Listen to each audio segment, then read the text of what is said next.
নমস্কাৰ বন্ধু বান্ধৱীসকল প্ৰথমতে কেৰিয়াৰ পৰা আসাম চেনেলটোলৈ আপোনালোকক স্বাগতম জনোৱা হ'ল আৰু চেনেলটো সাবস্ক্ৰাইব কৰি বেল আইকনটো দবাই ৰাখিবলৈ অনুৰোধ জনোৱা হ'ল যাতে আপোনালোকে এডিআৰই তথা আসাম গভৰ্ণমেণ্টৰ বিভিন্ন ধৰণৰ এক্সামবিলাকৰ নটিফিকেশ্যন তথা তাৰ বাবে প্ৰয়োজনীয় যোনখিনি সামগ্ৰী অৰ্থাৎ পাঠ্যক্ৰমখিনি আপডেট পাই থাকে তো আজি আমি ডিসকাস কৰিম প্ৰিভিয়াস ইয়াৰ পেপাৰৰ কেইটামান ম্যাথছৰ কোৱেশ্চন তো বেছি পলম নকৰি বলক কোৱেশ্চনৰ ফালে আগুৱাই যাওঁ আৰু কোৱেশ্চন কৰা আগতে এনসাৰ কৰা আগতে সলভ কৰা আগতে আপোনালোক চেনেলটো সাবস্ক্ৰাইব কৰি বেল আইকনটো দবাই ৰাখিবলৈ অনুৰোধ জনোৱা হ'ল যাতে এনে ধৰণৰ ভিডিঅ'বিলাকৰ নটিফিকেশ্যন আপোনালোকে পাই থাকে ঠিক আছে তো আমাৰটো প্ৰথম কোৱেশ্চনটো কি দিছে এটা ঘনকৰ মুঠ পৃষ্ঠকালি কিমান দিলে 96 সেন্টিমিটাৰ স্কয়াৰ ঘনকটোৰ আয়তন কিমান হ'ব তো আমাৰ ঘনক মানে কি হল আমাৰ ইংলিশত কি বুলি কয় কিউব এয়াৰ কিউব এটাৰ আমাৰ মুঠ পৃষ্ঠকালি কিমান দিলে total surface area কিমান দিলে আমাৰ 96 সেন্টিমিটাৰ হয়নে নহয় তো আমি যেতে লিখো total surface area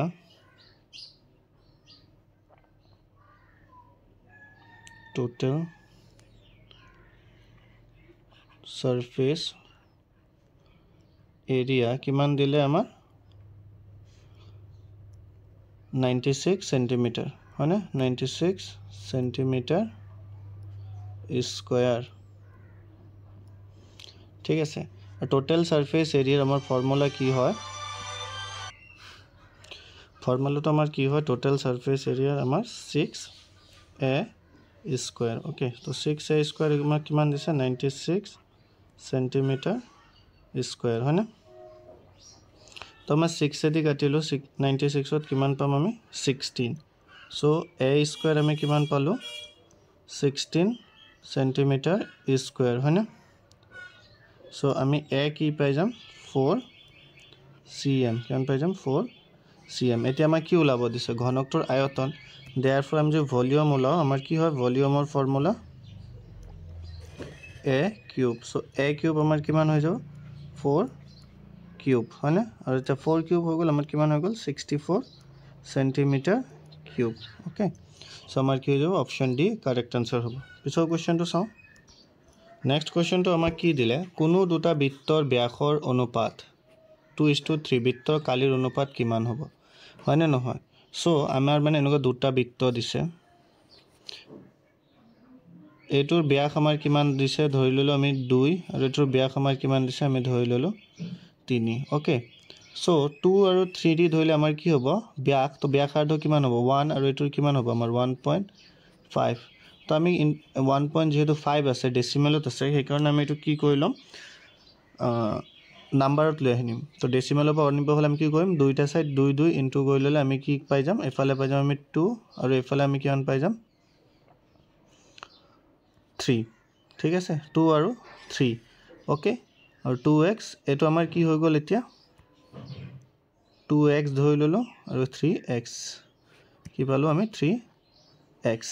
2x তো আমাৰ কি হল প্ৰথম বৃত্তৰ ধৰি ললো আমি ব্যাসাৰ্ধ r1 আৰু সেকেন্ড বৃত্তৰ ব্যাসাৰ্ধ আমাৰ কি হৈ গল এতিয়া r2 ওকে সো আমাৰ কি গৈছে এতিয়া অনুপাত ওলাব দিছে তো বৃত্তৰ কালিৰ অনুপাত ওলাব দিছে তো বৃত্তৰ কালিৰ আমাৰ প্ৰথমটো কিমান আছে কি হয় আমাৰ 22 পাই মানে কিমান 22 ভাগৰ 7 আৰু কি পালো আমি ইনটু r স্কয়াৰ মানে 2x ইনটু কিমান আমাৰ 2x ইজ টু কিমান হ'ব আমাৰ 22 ভাগৰ 7 ইনটু কিমান আমাৰ 3x ইনটু 3x হল so x x x x গল 22 ভাগৰ 7 22 ভাগৰ 7 কাটা গল তো আমাৰ কিমান বাকি থিল এফালে 4 আৰু হেফালে কিমান 9 সো আমাৰ অপচন কি হৈ যাব 4:9 সো आंसर কি হৈ যাব আমাৰ অপচন নাম্বাৰ বি 4:9 ওকে পিছৰ কোৱেশ্চনটো চাও যদি x plus 1/x ৰ ভ্যালু 4 হয় so x square plus 1/x স্কয়াৰৰ মান কিমান হ'ব আমাৰ ওলাব দিছে সো এটো কৰা একেবাৰে সহজ উপায় কি আমি a plus b স্কয়াৰ সূত্ৰত পেলাই দিলে জাস্ট আমাৰ হৈ গল সো আমাৰ কি দিছে x plus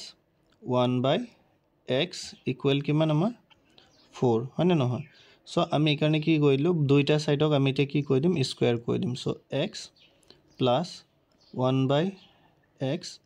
এটো সাইড আমি কি কৰিলো হোল স্কয়াৰ আৰু হেফালে আমাৰ কি কৰিলো হোল স্কয়াৰ সো এতিয়া আমি স্কয়াৰ কৰি দিলো এতিয়া আমি কি পাই যাম a + b স্কয়াৰ হয় না নহয় মানে a কিমান আমাৰ x square plus 2ab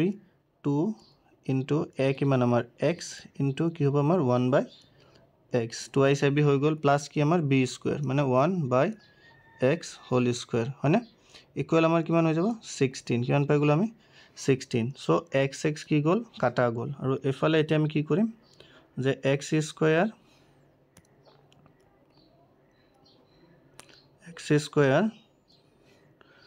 plus 1/x square যেতে আমাৰ ইয়াতে ৰৈ গল এটা আমাৰ কিমান হৈ গল 16 আৰু এফালে এইটো দুইটো আছিল হয় না এই দুইটোক আমি কি কৰিলো এফালে লৈ আহিলো সো আমাৰ কিমান হ'ব এটা মাইনাস কৰি দিলে 14 কিমান হৈ যাব 14 সো অপশন নাম্বাৰ ডি কি হৈ যাব আমাৰ কাৰেক্ট आंसर পিছৰ কোৱেশ্চনটো চাও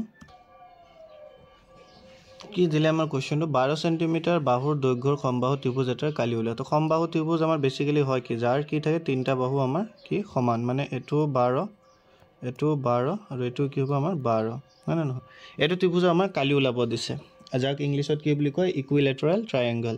সো আমাৰ ইকুইলেটাৰাল ট্ৰায়াঙ্গলৰ ফৰ্মুলা কি হয়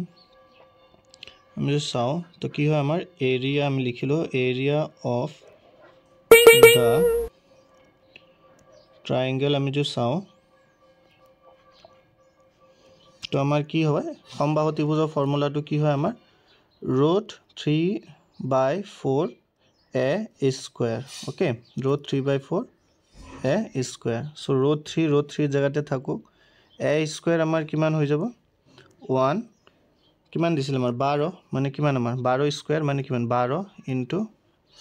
12 হয়নে 12 * 12 और डिवाइडेड बाय 4 सो আমি এটো কি কইলো কাটি দিলো তো আমি কিমান পালো 4 দিতে 12 কাটলো তেতে আমি কিমান পালো 3 কিমান পাই গলো 3 সো আমাৰ এটা आंसर কিমান হৈ গল 12 3 গুণ 36 এন্ড √3 কিমান হৈ গল সেন্টিমিটার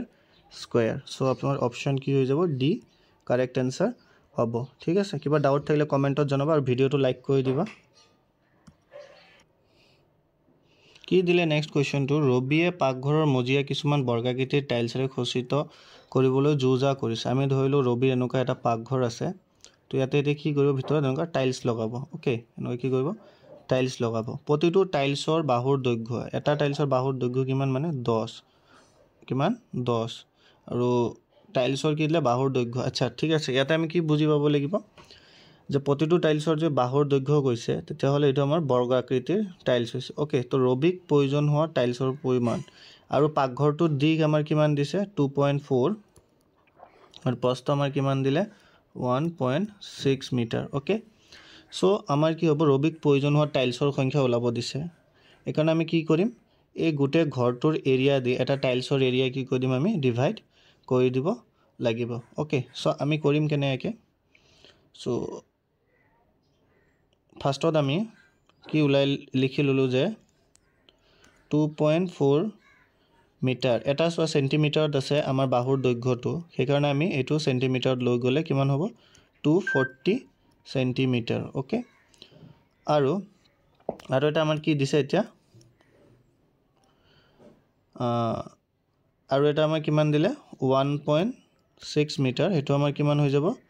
160 সেন্টিমিটাৰ ওকে আমাৰ কি ওলাব আছে প্ৰয়োজন হোৱা টাইলছৰ সংখ্যা therefore আমি কি লিখিম therefore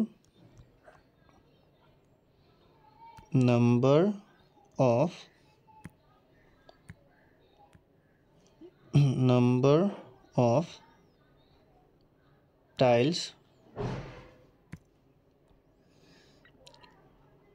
required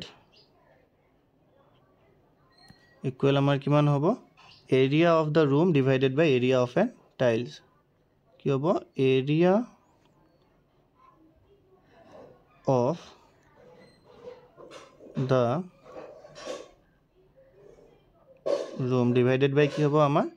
area of a tiles okay কি হ'ব area of a tiles okay so area of the room আমাৰ কিমান হ'ব যেহেতু আমাৰ আয়ত দিক পূৰণ প্ৰস্থ মানে 240 into কিমান আমাৰ 160 আৰু এটো যেহেতু আমাৰ কি বাহুৰ দৈৰ্ঘ্য 10 বৰ্গ হয় এটো আমাৰ কি হয় টাইলছ এটা আমাৰ কি হয় বৰ্গ টাইলছ এটা আমাৰ কি হৈ আছে বৰ্গ হয় না নহয় টাইলছ এটা কি হৈ আছে আমাৰ বৰ্গ তো আমি বৰ্গৰ কি হয় আমাৰ 10 ইনটু 10 ওকে মানে বাহু পূৰণ বাহু এইটো কাটিলোঁ এইটো কাটিলোঁ এইটো কাটিলোঁ এইটো কাটিলোঁ এতিয়া 24 16 গুণ কিমান আমাৰ হেতুৱে ওলাব লাগে সো আমাৰ आंसर কিমান হ'ব 16 4 গুণ 64 হয়নে নহয় কেৰি কিমান আমাৰ 6 আৰু 16 2 গুণ 32 আৰু 6 38 সো নাম্বাৰ অফ টাইলস কিমান হৈ যাব 384 সো আমাৰ কাৰেক্ট आंसर কি হ'ব অপশন নাম্বাৰ ডি পিছৰ কোৱেশ্চনটো চাওঁ এজন মানুহে 2000 টকা ছপা মূল্য কি আমাৰ মাৰ্ক প্ৰাইস ওকে মানে যোনটো আমাৰ লিখা থাকে দাম হেতু আমাৰ কি বুলি কয় ছপা মূল্য ঠিক আছে তো কি কইলে তেও যথাক্রমে পর্যায়ক্রমে দুটা ডিসকাউন্ট পালে এটা 20% এটা 10% আচ্ছা আমি এটা ফ্র্যাকশনাল লেসনটো কইছলো তাতে আমি কি পঢ়িছলো 20% মানে কি মান আমাৰ 5/4 হয় 5/1 সৰি 5/1 আচ্ছা এটা 20% ডিসকাউন্ট পোৱা মানে কি 5 টকাৰ বস্তুটো কিমানত পাইছে হি 4 টকাত কিমান পাব হি 4 টকাত মানে 5 - 1 ইকুয়াল কিমান আমাৰ হ'ব 4 হয়নে নহয় মানে 5 টকাৰ বস্তুটো কিমান টকাত কিনিছে হি 4 টকা তেনেকে আকৌ আমাৰ কি হ'ব কি দিলে 10% আৰু 10% ৰ ভ্যালু আমাৰ কিমান আছিল 10/1 তো 10/1 মানে আমাৰ কিমান বুজা 10 - 1 মানে কিমান 9 কিমান বুজায় 9 সো মানে কি বুজাবো যে 10 টকাৰ বস্তুটো হি কিমানত কিনিব 9 টকাত ডিসকাউন্ট পোৱাৰ পাছত সো কি কৈছে কিমান টকা পৰিশোধ কৰিব মানে সেলিং প্ৰাইস আমাৰ উলাব দিছে মানে তাৰ কাৰণে একচুয়ালি কস্ট প্ৰাইস হ'ব তো হেতুৰ কাৰণে মানুহজনে কি কৰিব ক্ৰয় কৰিব হয় না নহয় তো আমি কি লিখিলো এখানে পাৰচেজিং প্ৰাইস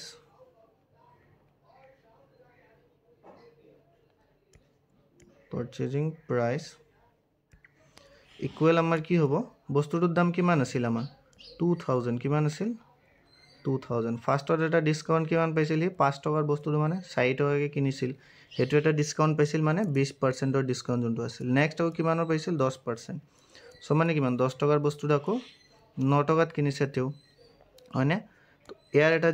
এটা 0 কাটিলো 5 দি 200 টকা আমাৰ কিমান টাইম যাব 40 কিমান টাইম যাব 40 এটা আমাৰ কিমান হৈ যাব 40 * 4 * কিমান আমাৰ 9 সো আমি এটা কেনে কৰিম ইজিলি 40 * 36 তো 36 * 4 আমাৰ কিমান হয় 6 4 যা 24 carry 1 12 and carry 2 আছিল আমাৰ সো 44 1440 সো অপশন নাম্বাৰ এ কি যাব আমাৰ কাৰেক্ট হৈ যাব ঠিক আছে সো আজিলৈ ইমান কেটা কোৱেশ্চন আমি ডিসকাস কৰিলে এন্দৰে আমি আৰু কোৱেশ্চন ডিসকাস কৰি দিম কিভাবে তোমালোকে ভিডিওটো বিলাক চাই থাকিবা চেনেলটো সাবস্ক্ৰাইব কৰি বেল আইকনো দবাই দিবা আৰু ভিডিওটো লাইক কৰি দিবা আৰু নিজৰ ফ্ৰেন্ড সাৰ্কেলৰ মাজত তথা যোনে যোনে এডিআৰ এস্পিৰেন্ট আছে তেওঁলোকৰ মাজত শেয়াৰ কৰি দিবা আৰু ভিডিওটো সম্পূৰ্ণভাৱে চোৱাৰ বাবে তোমালোকক থ্যাংক ইউ জনোৱা হল দিনটো শুভময় হোক